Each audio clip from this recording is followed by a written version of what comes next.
मेरे पीछे जो तस्वीर दिखाई दे रही है ये मेरे गुरु भूतगिरी बाबू जी की तस्वीर है।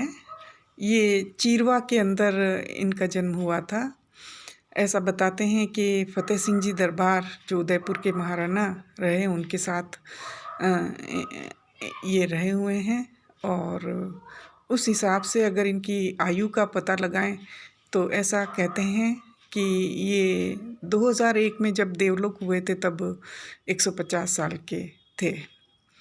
जिस समय मेरे दादाजी बाबू जी के दर्शन करने पधारे थे तो मुझे पूछा था कि इनकी उम्र क्या है, तो मैंने कहा इनका जन्म 1901 का है। तो मुझे कहा कि ये मेरे से काफ़ी छोटे हैं, छोटे ही नहीं बहुत ही छोटे हैं।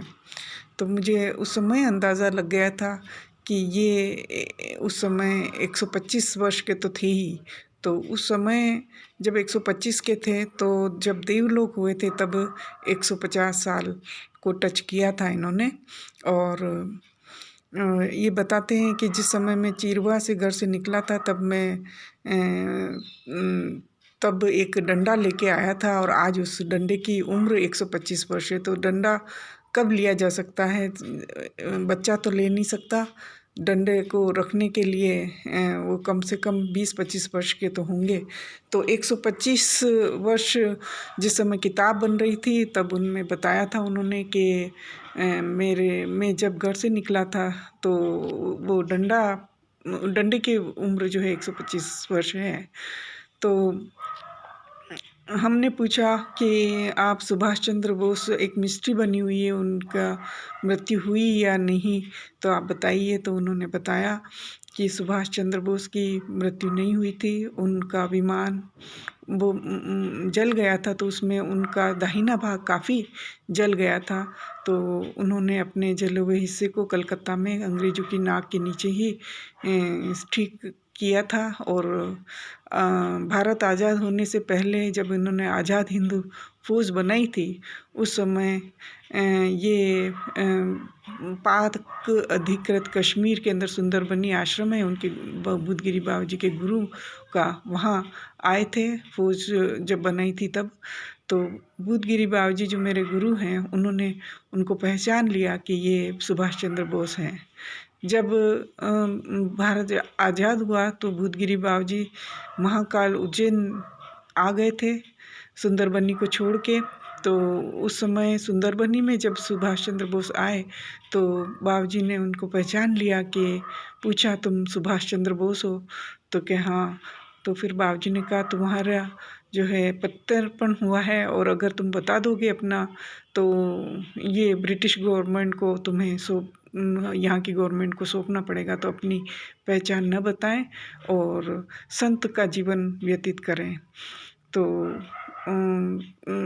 1980 के अंदर जो है जब बाबू जी सोनियाना विराजते थे उस समय 26 जनवरी के 3 दिन पहले 23 जनवरी को गांव के अंदर उनकी जयंती मनाई जा रही थी। उसी दिन शाम को 5 बजे जब सुभाष चंद्र बोस सोनियाना बाबू जी के यहाँ पधारे थे तो उस समय मैं मेरे पिता के साथ में सोनियाना आश्रम पे ही थी।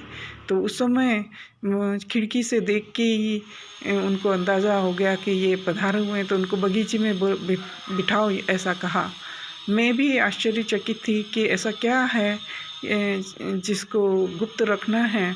और मैं देखने गई थी कि बगीचे में ऐसे कौन से महाराज पधारे हैं। मैं मिलने गई तो वहाँ पर मैंने देखा कुएं के पास में एक पत्थर की सीटिंग बैठने की जगह थी, वहाँ पे विराजे हुए थे। तो सुभाष चंद्र बोस का दाहिना जो हाथ है वो वहाँ का कंधा पूरा जला हुआ था, चद्दर ऊपर लपेटी हुई थी और नीचे जो है तेमत की तरह से सफ़ेद रंग की लौंगी बांध रखी थी, रंग में वो सांवले में थे।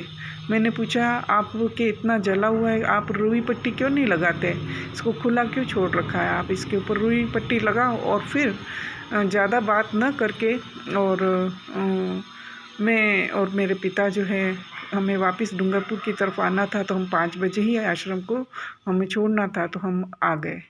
उन्हीं दिनों में हम वापस सोनियाना आश्रम जाना हुआ तो वहाँ के जो कार्यकर्ता हैं पामना, उन्होंने हमें बताया कि यहाँ अभी थोड़े दिन पहले एक महाराज पधारे थे, तो बाबूजी ने हम सभी को आश्रम से कहा था क्या तुम लोग सब अपने अपने घर चले जाओ, हम अकेले में ही सत्संग करेंगे। और फिर उन महाराज के साथ बाबूजी ने 12 बजे तक जो है सत्संग किया, और ये गुप्त सत्संग था।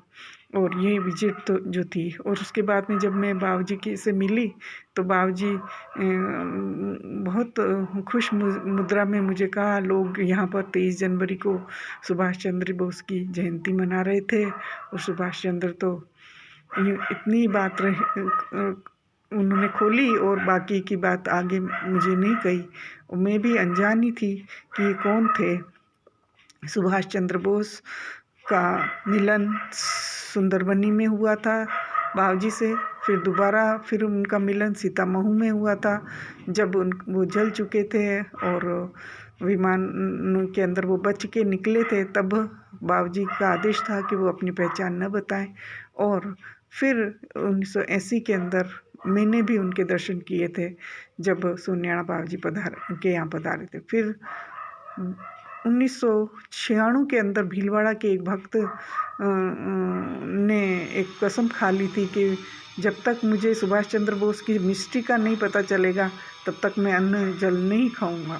तो उसने अन्न जल 45 दिन तक छोड़ दिया था। बाबूजी के यहाँ लाए थे उनको, और उन्होंने